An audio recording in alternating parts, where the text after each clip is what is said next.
Bienvenue dans ce podcast établi par l'équipe de l'INSEAC, l'Institut national supérieur de l'éducation artistique et culturelle. L'INSEAC du CNAM. Troisième journée de ces rencontres de l'éducation artistique et culturelle. La première était une journée régionale consacrée aux questions d'archéologie, de patrimoine, de matrimoine, construite avec la DRAC, le rectorat et l'équipe de l'INSEAC. Et le département et la région, tout le monde est toujours présent sur ces journées. La deuxième était une journée consacrée à la rencontre inédite et vraiment très enrichissante également des pôles de ressources en éducation artistique et culturelle qui sont venus de partout. C'est important pour nous, encore une fois, de vous remercier à la fois pour nous avoir rejoints ici, vous dire que je pense qu'on va construire quelque chose d'assez formidable ensemble et mettre en valeur toutes les actions de tous les territoires. C'est bien l'enjeu aussi qui nous est demandé de relever ici. Et je pense que c'est bien parti pour qu'on puisse le faire ensemble. Cette troisième journée est dans une logique différente. C'est une logique de recherche, d'études, qui rassemble des chercheurs de différentes disciplines qui consacrent leurs travaux à l'éducation artistique et culturelle et plus largement aux apprentissages culturels et artistiques. J'ai le bonheur d'ouvrir cette journée avec Pascal Parsat qui est à mes côtés. Merci sincèrement Pascal d'être parmi nous. Cet après-midi, je dois vous dire que nous aurons une illustration de ce qu'on aura entendu ce matin avec le cas de la Roche-Jagu, puisque nous irons et je remercie le conseil départemental des Côtes-d'Armor avec lequel on a co-organisé ces rencontres, nous serons accueillis cet après-midi à la Roche-Jagu.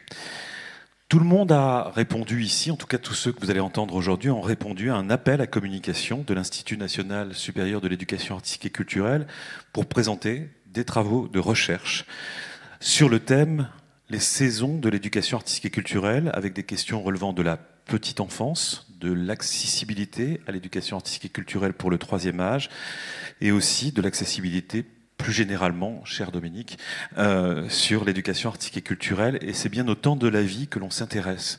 Je ne sais pas si Isabelle Jacot-Marchand est là, mais on s'est inspiré aussi du titre de son bureau, la chef du bureau des temps de la vie, parce que je pense que oui, l'éducation artistique et culturelle est bien un sujet de tous les temps de la vie. Merci donc pour cette inspiration et ce travail qui a inspiré du coup beaucoup de communication aujourd'hui. Les communications de ce matin ont été examinées par un comité scientifique composé de Marie-Christine Bordeaux, de Christine Détré, de Jean-Louis Fabiani, de Nolwenn Herry, de Béatrice Masset, de Sylvie Octobre, de Stéphanie Pourquier-Jacquin, de Pascal Parsat, de Raphaël Roth, de Thierry Séguin et de Damien Malinas, que je remercie d'avoir participé à ce conseil scientifique.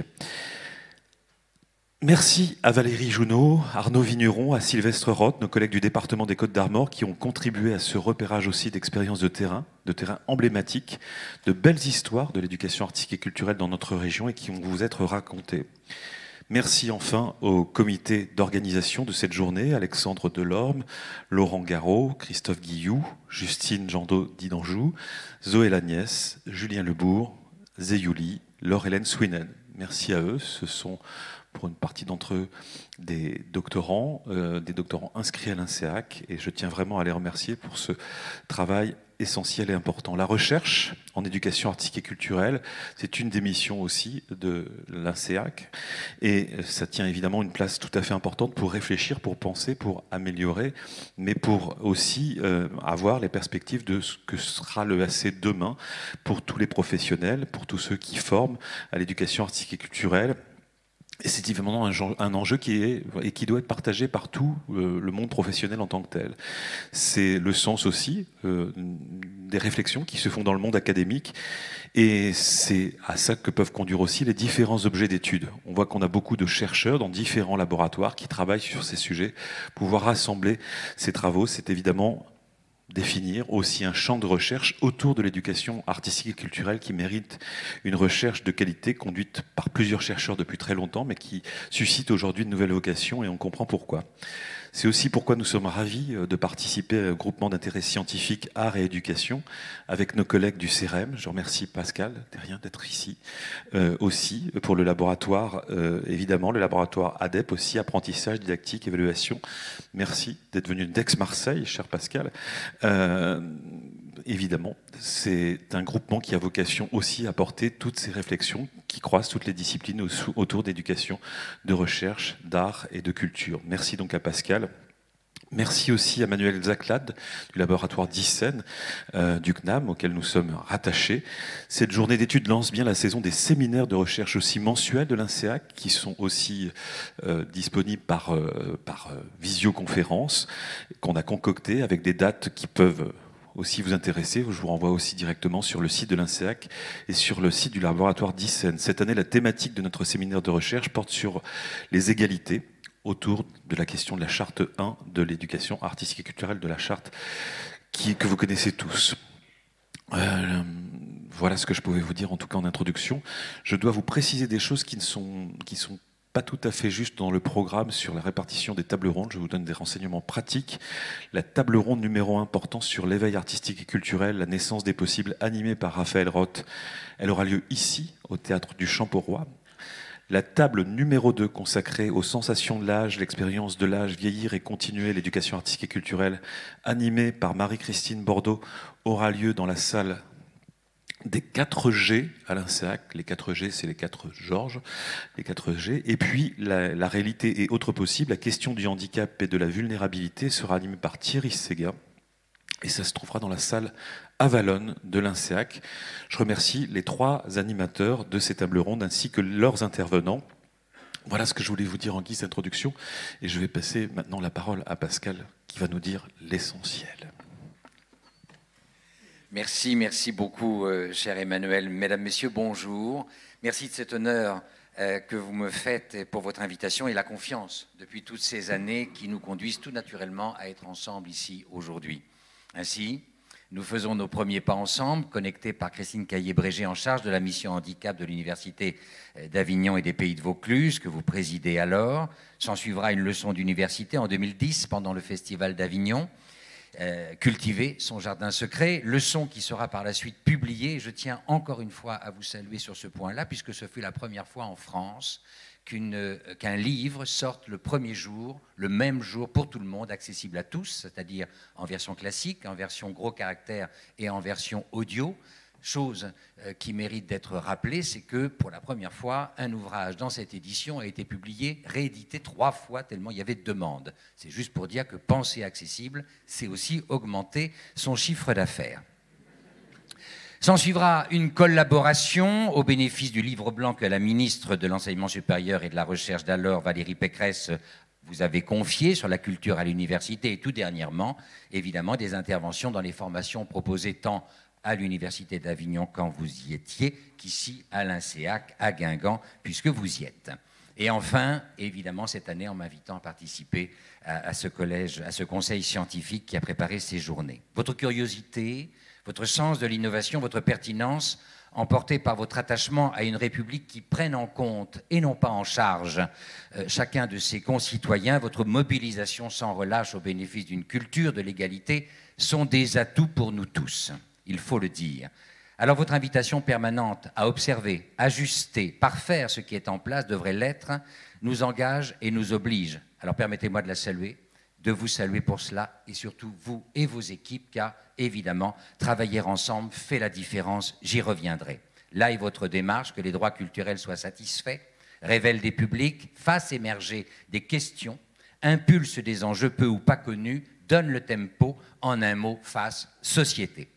Alors c'est dans cette ambition que la culture soit accessible à chacun, qu'elle n'oublie ni ne néglige personne, que vous proposez cette 3e journée. 3e journée qui apportera évidemment des réponses peut-être, mais posera des questions assurément, j'en suis convaincu.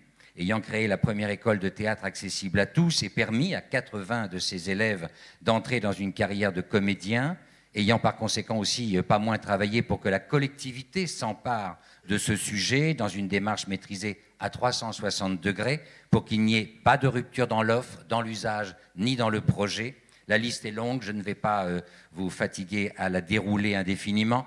Il me revient quand même néanmoins de préciser avoir été toutes ces années passées référent et coordinateur du sujet du handicap pour l'ensemble des conservatoires de la ville de Paris et avoir formé à ce titre nombre d'enseignants artistiques et voire même de futurs enseignants artistiques dans leur préparation au DE ou au CA. Bien des occasions donc m'ont été données d'observer les enjeux d'une culture accessible, d'en apprécier les écueils, les limites, les possibles et, quoi qu'il en soit, les responsabilités qui nous sont faites. Que ce soit évidemment à l'intention de ceux qui arbitrent, qui financent, qui évaluent, qui pratiquent, qui accompagnent ou qui créent. Si le théâtre s'écrit avec des mots, il se conduit en actes. Je me suis attaché donc à éprouver, produire, partager la culture à laquelle je crois toujours. C'est un grand plaisir aujourd'hui de voir autant de personnes s'engager sur ce chemin où, voilà, encore quelque temps, nous n'étions pas si nombreux, il faut quand même le rappeler. Je me réjouis de la thématique du jour et salue toutes celles et ceux ici, mais je sais aussi ailleurs, qui veulent travailler à une éducation, une vie artistique et culturelle digne de notre histoire, de nos valeurs, de nos attentes et responsabilités professionnelles. Et dans ce 360 degrés que je citais tout à l'heure, j'attire votre attention pour n'omettre aucune étape. Pour cela, la conception universelle est opportune, à savoir anticiper les besoins de tous les profils concernés par l'offre à laquelle nous réfléchissons et que nous souhaitons proposer.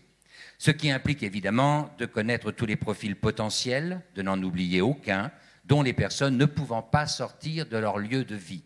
Je pense là à ceux qui sont détenus, à ceux qui sont en soins et à ceux qui sont sur une dernière étape de leur vie.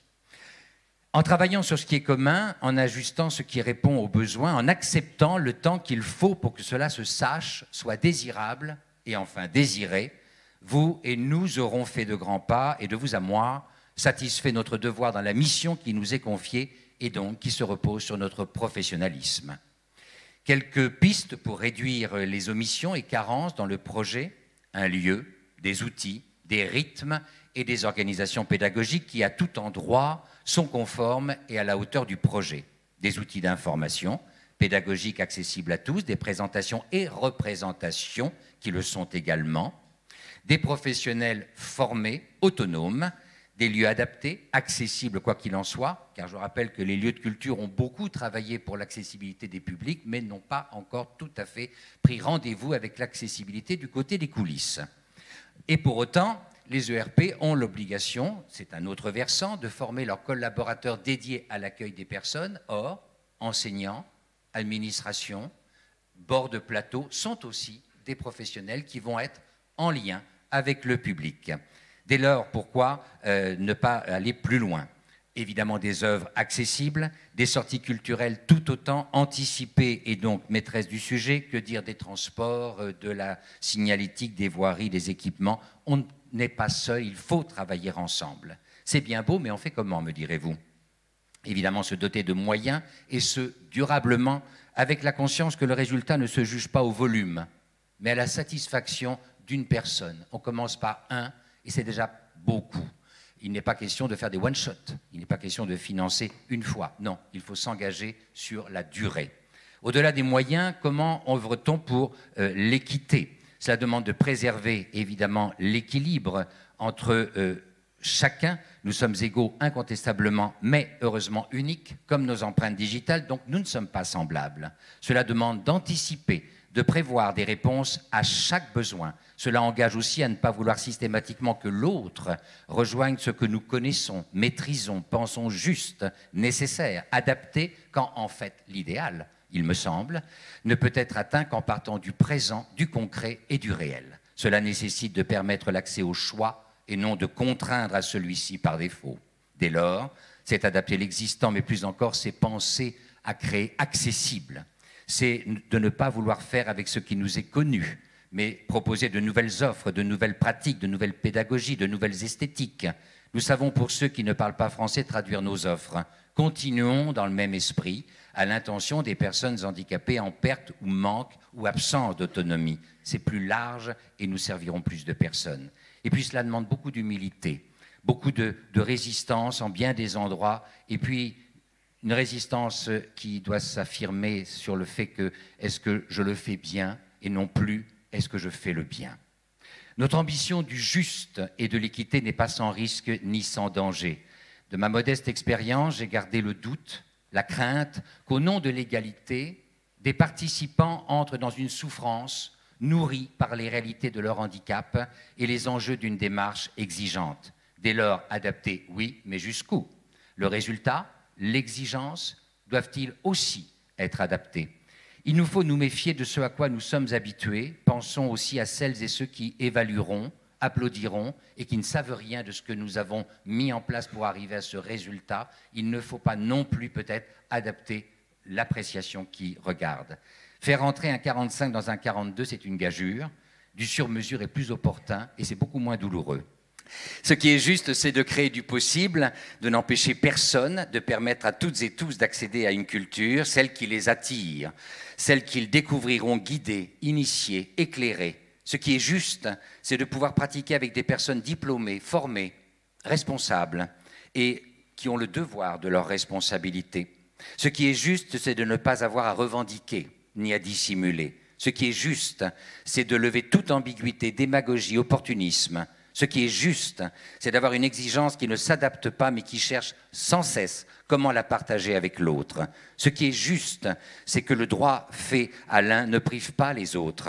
Ce qui est juste, enfin, je crois, c'est que quand il est question de handicap, ce ne soit pas sempiternellement un objet de bénévolat, de gratuité, de compassion, d'exhibition, et si j'ose dire, avec provocation, de miracle.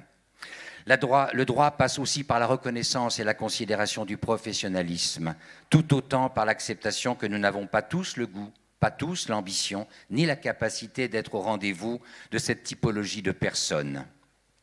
Ce qui est juste, enfin, c'est de ne pas assurer la promotion par ce mot handicap quand l'enjeu est de présenter des élèves, des personnes, des praticiens, des professionnels, des comédiens, des artistes interprètes. De vous à moi, j'ai croisé beaucoup plus de gens handicapants que de gens handicapés. Maintenant, de quel handicap parle-t-on ? 80% des handicaps sont invisibles, alors ne focalisons pas nos réflexions sur une typologie de handicap, mais impulsons une réflexion plus large, plus transversale, en faisant en sorte que cela serve tous les besoins d'accès, dont celui des personnes en situation de handicap. Pour information, ma dernière promotion au Conservatoire de Paris comptait sur 30 élèves, plus d'un tiers qui étaient concernés par une problématique de santé ou de handicap, tous invisibles. Et donc tous demain, je l'espère pour eux, sur scène ou devant une caméra. Alors pour conclure, c'est de la culture de demain dont il est question ici. C'est aujourd'hui non qu'elle s'écrit mais se partage, se réfléchit, se compare, s'affine, se structure, et ce, pour que ce ne soit pas au seul bénéfice d'un territoire, mais d'un pays. Car une société qui exclut, peut-elle s'enorgueillir de faire encore société ? Ce qui est nouveau aujourd'hui, en revanche, c'est que nous passons de la sous-traitance de l'égalité par le secteur associatif à l'appropriation de cet enjeu par nous, professionnels de la culture, de l'éducation artistique. Une étape décisive qui nous engage à prendre le sujet à bras-le-corps pour que chacune et chacun puisse accéder à ses droits, ses rêves aussi. Et ce, dans une égalité d'accès, d'usage et de qualité responsable et maîtrisée. Je vais bientôt conclure. L'ambition de diversité sur scène, à l'écran et ailleurs, est un formidable miroir tendu aux usagers, visiteurs, spectateurs, pour qu'ils se réfléchissent, comme disait Cocteau, afin de se reconnaître, de se légitimer, de s'entrevoir dans la diversité qu'ils forment, au rendez-vous de laquelle ils doivent travailler. C'est aussi une invitation à s'envisager, à s'inspirer, à créer. Donc, dès lors, travaillons par la culture à l'émergence d'une société juste et respectueuse, terreau des expressions et interprètes de demain, car si nous donnons accès à l'éducation et si nous donnons accès à la culture, merci Dominique Gillot d'être là, nous donnons aussi accès à l'ambition d'en faire un métier. À ce titre, sachez qu'un activateur d'égalité pour l'emploi dans la culture est en place, que la ministre de la Culture l'observe avec beaucoup d'intérêt, tout autant avec tous les partenaires institutionnels, car quoi ? Si l'on ouvre la porte, il faut déjà préparer l'étape suivante et non pas attendre qu'elle s'impose pour commencer à y réfléchir, puisque ça voudrait dire encore 10 ans de plus à attendre. Donc c'est maintenant qu'il faut anticiper, ça s'appelle donc de la conception universelle. Il n'y a pas des publics devant une œuvre, mais une audience. Une salle certes constituée de personnes différentes, mais qui en un moment ne font qu'un. Ce que nous sommes aujourd'hui. Un parmi d'autres, unis par une ambition partagée, par l'envie de partager nos expériences, nos doutes, nos réussites, nos échecs aussi. Ils sont extrêmement passionnants. Parlons d'eux aussi surtout, tels des garde-fous. Vivre et travailler ensemble ne commence-t-il pas par le faire ensemble? Mesdames, Messieurs, au travail, bonne journée, je vous remercie.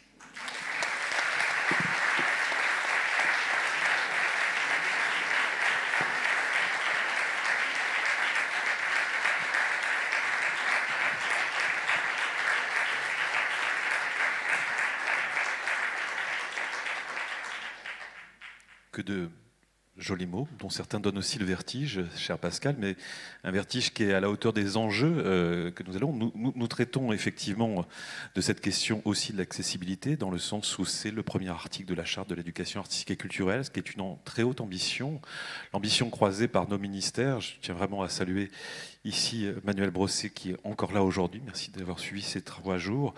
C'est que ça touche 100%. 100%, c'est pas un slogan, c'est une réalité qui fait que dans chacun des mots que tu viens de prononcer, nous avons en tête ce 100% qui doit se dire oui, on est bien tous concernés par là, parce que très sincèrement, dès l'instant où on pense 100%, on pourra être un tout petit peu digne aussi de ce qui nous tient tous à cœur et qui nous réunit ici, être en phase avec la devise de notre République, la liberté, l'égalité, qui ne passera nécessairement que par la très jolie fraternité que nous construisons ensemble, car je pense que le mot fraternité est réellement celui qui nous permet de travailler ensemble.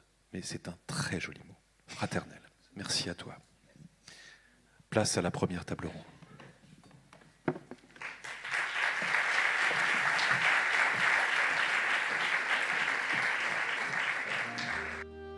Si vous avez aimé ce podcast, faites-le nous savoir avec un pouce bleu et n'hésitez pas à vous abonner pour être informé de nos prochaines diffusions.